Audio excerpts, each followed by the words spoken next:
आज वही वाला मामला वापस आ गया, 20 बॉलों में 18 रन, 90 का स्ट्राइक रेट।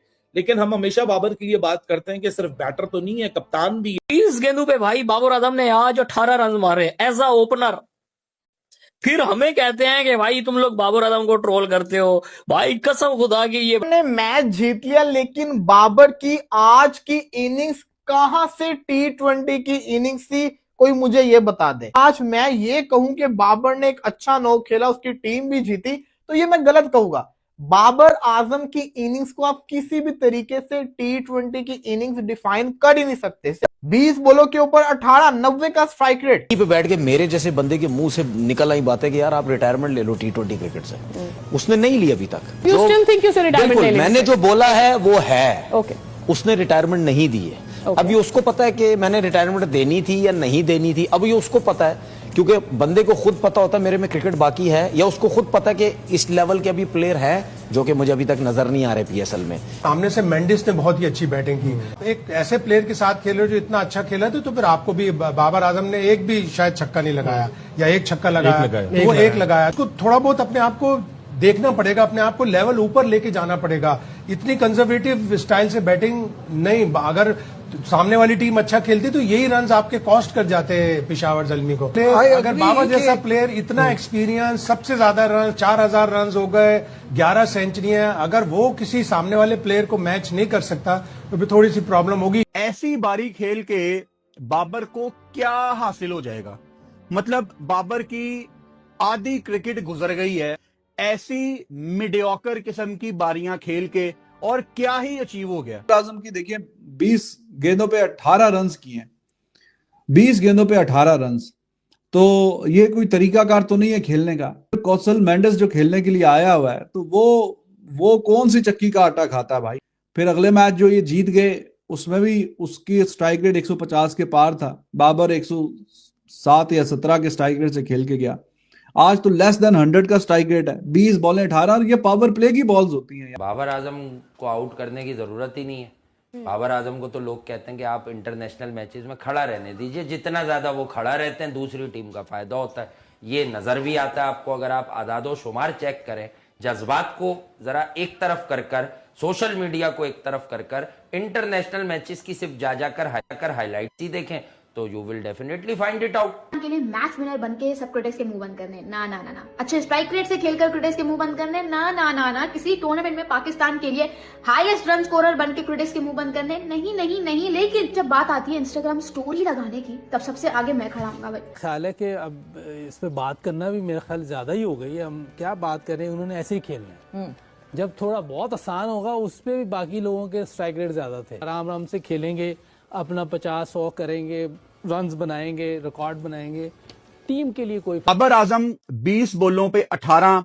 बाबर आजम की जो पिछले मैच की नॉक थी उस पे मैंने बाबर के ऊपर तनकीद की थी कि बाबर मारने की कोशिश नहीं कर रहा था और ज्यादातर करता नहीं है। आज देखा जाए तो बाबर 90 का स्ट्राइक रेट, 20 बॉलों पे 18 रन, ये किसी किस्म की कोई स्पेशल बारी नहीं थी। पावर प्ले की बॉल्स होती हैं यार। पावर प्ले में साथ जो जोड़ीदार था हारिस, 17 गेंदों पे 38 वो करके गया है। वो 17 गेंदों पे 38 करके गया, 225 का स्ट्राइक रेट है, 3 छक्के 4 चौके। बाबर 20 गेंदों पे 18 यार, 20 पे 18 कैसा जस्टिफाई हो सकता है यार। पावर प्ले के ओवर हैं ये, यानी 3.2 ओवर आपने खेले पावर प्ले के। पावर प्ले के थोड़ा बाद ही आउट हुआ, लेकिन 3 ओवर तो खेल गया पावर प्ले के। उसमें एक छक्का भी शामिल है, यानी 20 गेंदों में 18 किए, जिसमें से एक छक्का शामिल है, यानी कि बाकी बची 19 बॉलें, एक पे आउट हो गया तो 19 बॉलों पे 12 रन, एक ही बाउंड्री एक छक्का। तो इधर डॉट बॉल्स का जो मसला वो हल नहीं होता। वो इनका बाबर का, रिजवान का मसला पुराना है। डॉट बॉल्स बहुत खेल के जाते हैं। तो कौशल मेंडिस 40 गेंदों पे 68 रन करके गया, 170 का स्ट्राइक रेट है, 3 छक्के 6 चौके। बाबर आजम 20 बॉलों पे 18। बाबर आजम की जो पिछले मैच की नॉक थी उस पे मैंने बाबर के ऊपर तनकीद की थी कि बाबर मारने की कोशिश नहीं कर रहा था और ज्यादातर करता नहीं है। आज देखा जाए तो बाबर 90 का स्ट्राइक रेट, 20 बॉलों पे 18 रन, ये किसी किस्म की कोई स्पेशल बारी नहीं थी।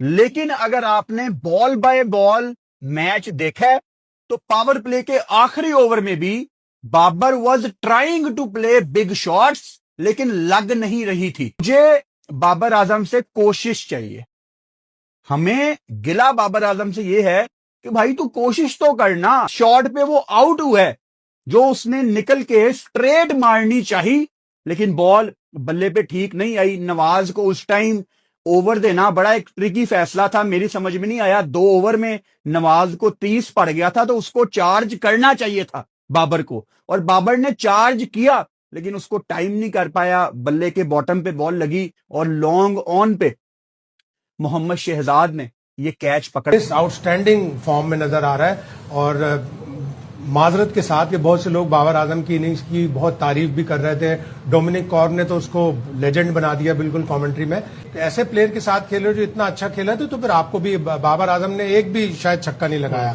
या एक छक्का लगाया, वो एक लगाया, तो वो उसको थोड़ा बहुत अपने आप को देखना पड़ेगा, अपने आप को लेवल ऊपर लेके जाना पड़ेगा।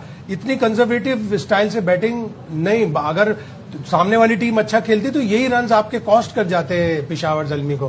लेकिन ओवरऑल अभी तक जो पिचेस का स्टैंडर्ड है वो इतना अच्छा नहीं नजर आया, कुछ स्ट्रगल करते हुए जा रहे हैं। अभी तक पीएसएल में 5 200 प्लस टोटल हुए हैं, बराबर की लीग में 19 मैचों में 18 200 प्लस टोटल हो गए। ठीक है, स्किल सेट का फर्क है, वहां की स्किल सेट में यहाँ का फर्क है, थोड़ा बहुत कंडीशन का फर्क है, लेकिन आप भी ऐसी पिचेस प्रोड्यूस कर सकते हैं। आप पिंडी का भी क्यूरेटर आया हुआ है कराची में, लाहौर का भी क्यूरेटर आया हुआ है कराची में।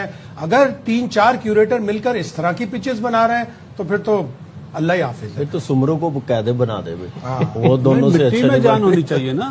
पिच बनने के लिए आपकी मिट्टी में जान होनी चाहिए। मिट्टी तो कितने सालों से पड़ी हुई है, ऑस्ट्रेलियन 2-3 सालों से बहुत हम बातें करते हैं, लेकिन बात वो ये कि देखें यार, थोड़ा सा पिच में वो होता है, डिफिकल्ट होती है थोड़ी सी। आप कहें कि बैटिंग के लिए थोड़ा सा आपको एडजस्टमेंट करनी पड़ती है। अब देखें ओवरसीज प्लेयर्स ही कर रहे हैं। अब पिशार ज़ल्मी की जो अभी तक पिशार ज़ल्मी अनबीटन है, जीते जा रहे हैं वो मैचेस, उसकी वजह सिर्फ ये Kusal Mendis has been in tremendous form for them.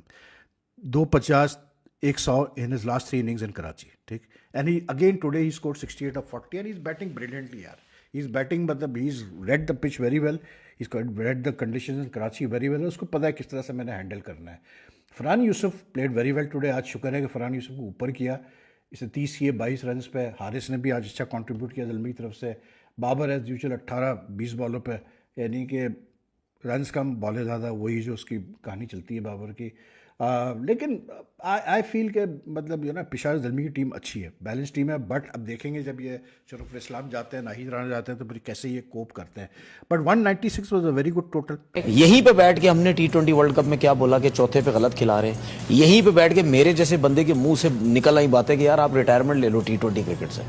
उसने नहीं ली अभी तक, लेकिन जो